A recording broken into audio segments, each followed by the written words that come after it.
Hi good morning நண்பர்களே.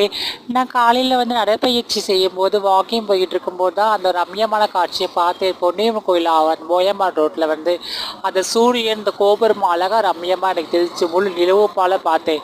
அதை பார்க்கும்போது சூரியன் மாதிரி தெரியல, நிலவு மாதிரியே தெரிஞ்சிச்சு. நம்ம பகலா இரவா எனக்கும் சந்தேகமாக இருந்துச்சு. கண்டிப்பாக காலையில் கரெக்டாக 7:30க்கு 7 மணிக்கு தான் நான் பார்த்தேன். கரெக்டாக 6:30 ஆமாம் 7 மணிக்கு நான் பார்க்கும்போது கரெக்டாக அவ்வளோ பெர்ஃபெக்டாக இருந்துச்சு. அந்த சூரியனோட அந்த இந்த பொசிஷன்ஸ், அந்த பிரகாசம் அழகாக, அந்த கோபுரமும் அந்த சூரியன் மரங்கள் இடுகை அவ்வளோ ரம்மியமாக இருந்துச்சு. கண்டிப்பாக இதை இயற்கையை சார்ந்தே வாழணும். நம்ம அப்போ தான் நம்மளும் இயற்கையை ஒன்றி தான் வாழணும், இயற்கையை சார்ந்து வாழணும்.